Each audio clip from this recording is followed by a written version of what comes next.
So, let's have a totally mellow conversation, not pre-planned at all. Oh, good. So I can just sit here and drink my drink while. About books, like Crush It, The Thank You Economy, and now Crushing It. Like, not planned at all. So this isn't planned one bit. This isn't planned at all. Alright, so. Well, I know that you had picked up Crushing It, and within the first couple of pages in the introduction, you were fired up to revisit what we've been really good at in the past, which has been doing the video and branding ourselves. I'm just looking to see if this is one that Gary V has signed. Indeed, it is not. Which would mean that I got this to give away. Well, let me mention that having picked up Crushing It right here, and it being refiring me up just in the beginning of it, it's not because the book did it, it's because that book did it. This, just the beginning of this book reminded me of everything that I felt after having read that book. And that's one of those big things that really, I don't even need to read the rest of this book. Yeah. I got refired up in a whole new, because it just reminded me of what it was like to crush it. Yeah. To do something crazy cool, different than anybody else, but to just be cool at what we do. Yeah. Wow. The best marketing strategy ever. Care. Isn't that true? Completely true. So as much as this book was pivotal for you, I read it, I liked it, we had cool experiences, and then what really changed things for me was The Thank You Economy, and reading through this and all of the examples of what he had done and things that could be done. This one spoke to me a lot more. And is he the one, I'm not sure if he says it in here, but he might, that the customer's not always right. If they're not right, they're not your customer. And I would imagine that would be something he said. That would be something he said. I don't know if it's in here for sure, and I haven't read this in a long time. But I do know that after having read this, it really inspired me to inspire change in the way that we handle things, and we did. And it has been drawing lines in the sand. Well, lines in the sand, boxy. For some of us, I mean, Gary Vaynerchuk is just a common name for us.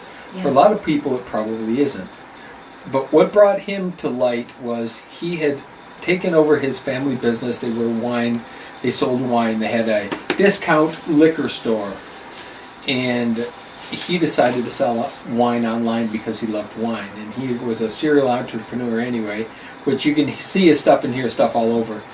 But he started with Wine Library TV, which was an early vlog talking about wine. And out of that, he took a several $1 million business to a $60 million business pretty quickly, selling wine online. And then he has since written books, and Crush It is all about getting engaged in social media and understanding the value of connecting with people and being authentically yourself and being you, not hiring it out, not having someone else be your presence, but do the grind, do the work. Crush it. Do the work of answering every email and answering those questions and taking more questions and helping people. And that was really the place for me, because I started following him, if you remember, the long convoluted story of you with the Free Hugs campaign. We had t-shirts made up that said Free Hugs, to her brother sending her a video of this guy that in the middle of this video a woman stands up and talks about this Free Hugs campaign in California, and this long convoluted story of how I came to pay attention to Gary V. You started watching Wine Library TV. I did because your brother had sent you that and mentioned the video of there's someone else had done this big Free Hugs campaign in Hollywood or wherever it was, and then we saw this, and in the middle of this a woman asked him a question about that, and however, I mean, it becomes all murky. But I watched this guy, or I listened to this guy. It was probably one of his very first keynote speeches, and he's telling this story, and I resonated with him. And I remember immediately going to Twitter, following him on Twitter. He just had a few thousand followers on Twitter. At the time, Twitter was brand new, and he did these live sessions, and I would try to get in and ask questions, and but through that is where we started watching his stuff, and then we went to meet him still pretty early on in his popularity, to the point where I remember when we pulled up in New Jersey, we were a little bit early for the time that we thought we were going to meet with him. So we went to the local bookstore because I wanted to pick up some copies of his book to bring so that we could have them signed. It was brand new. The book was just out. And give them out as gifts. And we went in there asking if they had Crush It. And nobody knew anything about the book Crush It or who he was. And we were in the city where Wine Library was, probably a couple miles away. And I think, didn't they have a couple copies of it? They might have had just a few. We bought those. We bought everything they had. And I had him sign a copy of Seth Godin's book, which I also had Seth Godin sign, where he talked about Gary Vaynerchuk. So I still have that on my super secret special bookshelf. So that's awesome. So these two books, very instrumental. We can definitely point to these as no doubt about it. Times that we had transitioned, and these are great places for people who are looking to grow and change where they can start. And then he's had a couple other books come out, but they were more tactical, I think, and these are more philosophical, which really works for me. That works for both of my us. style. Yes. And so Crushing It is the newest one. You know what I really like about how he used to put his name on his books? It was Gary Vaynerchuk, which was kind of his thing. That was his thing. And the way that he said his name, and then it became Gary V. So it's like that on these two, and then it's just very normal on this one. However, because it's become a normal name. He's earned the right to be deserves. as normal as he wants to, because I think a lot more people know of him now. Yet, if you're not in the entrepreneur small business circle, I think there's a chance that you may not. So, how entrepreneurs build their business and influence, and how you can too. I've read the introduction because you were so excited about it, and I've read the first chapter. And one of the messages that was glaringly obvious in this, and Gary Vaynerchuk is also one of the people that when I was chatting with Kyle, my son, who I don't know if he knows what he wants to be when he grows up yet, I had asked him, have you heard of Gary Vaynerchuk? And he said no. And I said, well, start to pay attention to him and maybe listen to some of his podcasts or check him out on YouTube, because you may like what you hear, and I'm hoping it will inspire him in some way. One of the things that Gary says is life is too short to work in a job that you don't like. So if there is any way possible and you have any amount of anything inside of you that says quit the job that you hate, quit the job that you don't like, and figure out a way to do what you love and have your income come that way, I really, really like that message. Yeah.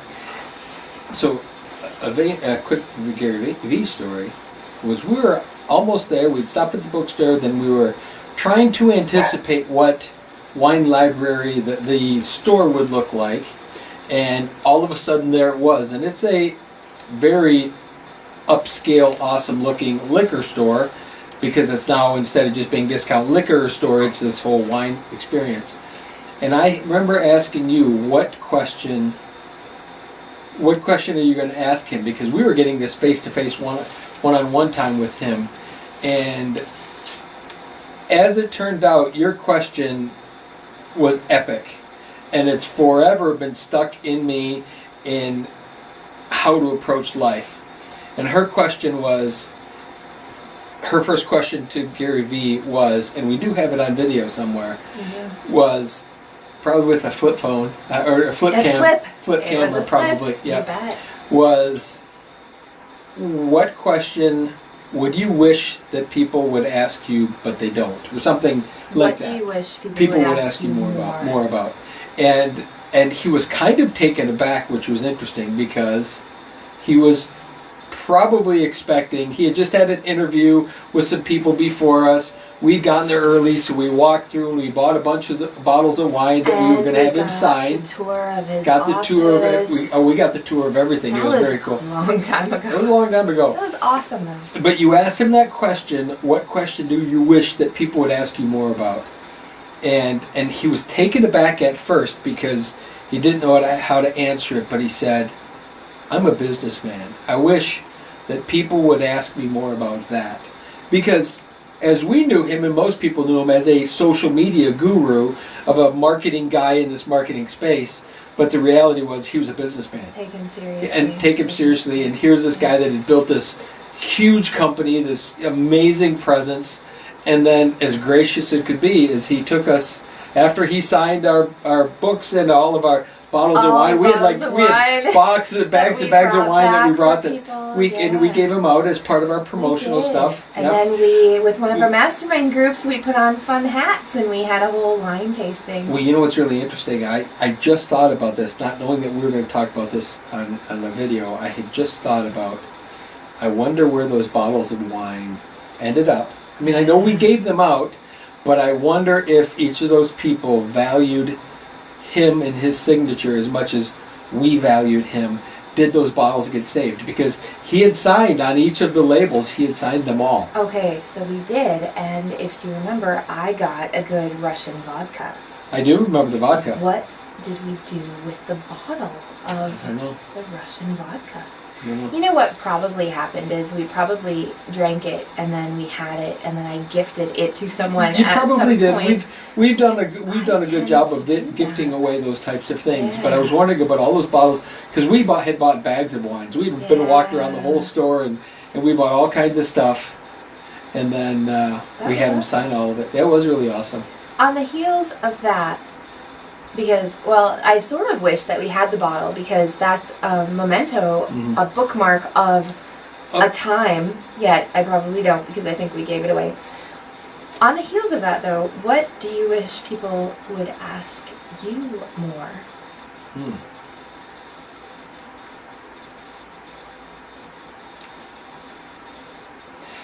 Yeah, and just to preface that, we have had a whirlwind of experiences since we officially became business partners and launched the Insights Group, relaunched the pool company, have expanded the pool company, and still have coaching and mentoring and marketing clubs and masterminding going on. We've always shared, yeah. We have so many stories that would take up so much time to tell, yet I know that when we tell the stories, people are inspired, and I think they wish that they could have some of those experiences. So. I have to tell a story because this is appropriate. Okay.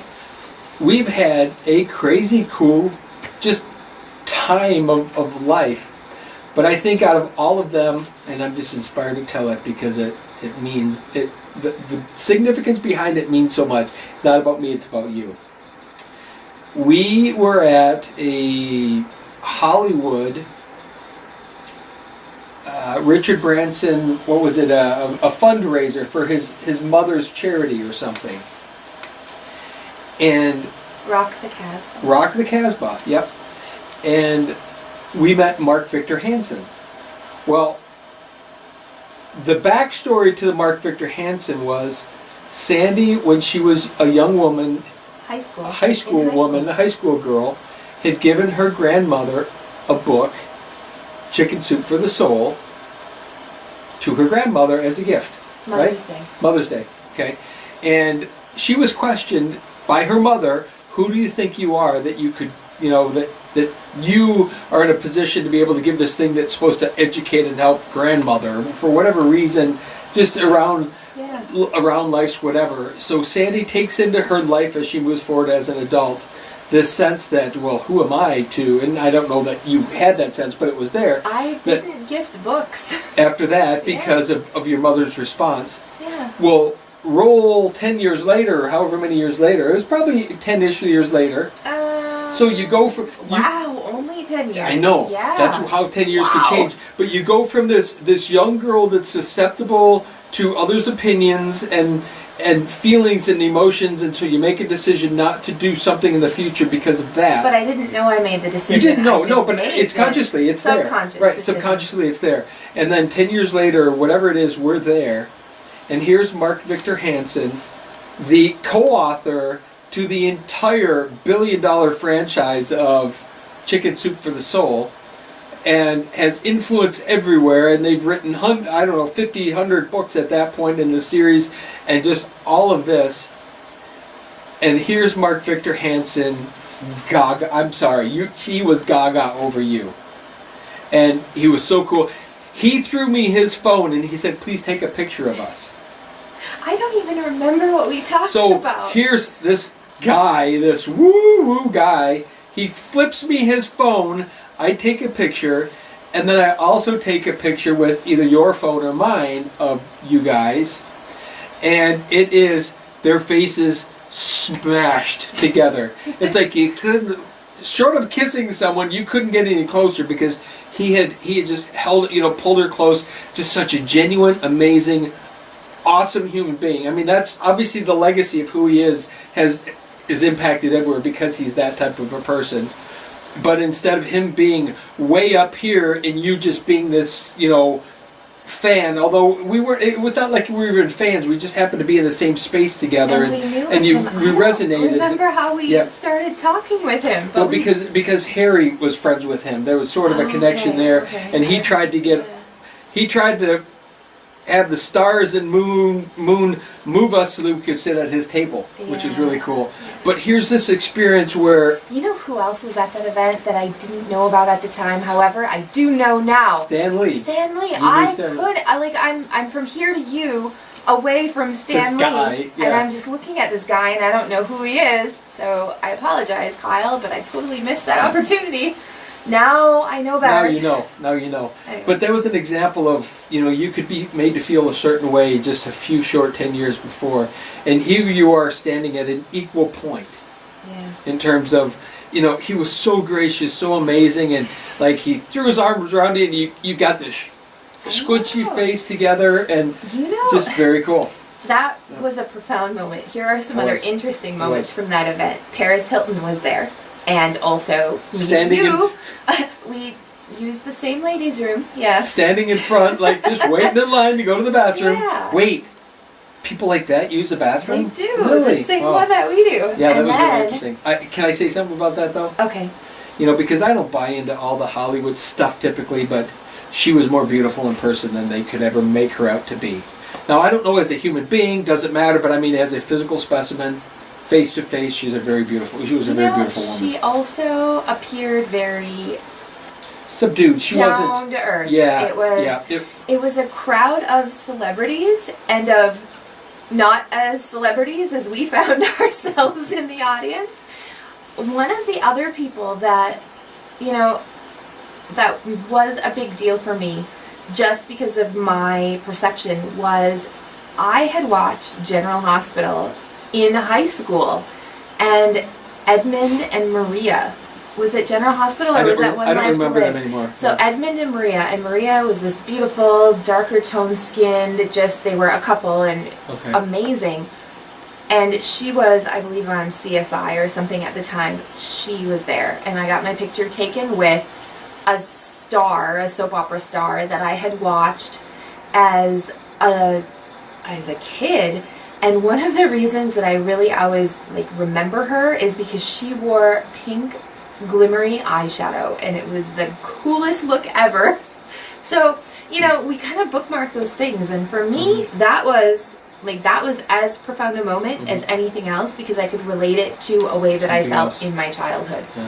Yeah. There was a lot of other crazy cool people there. That's where we were introduced to OAR. I think somebody really famous also sang there. I can't remember who it was, like Mary J. Blige or... Yeah, she was there. I think she performed, yep. And then, who else? Then there was the woman who played the president on one of those shows. She's got that really distinguished look, Gina? Yeah. Is her name Gina? It is. She was also the woman on Beetlejuice.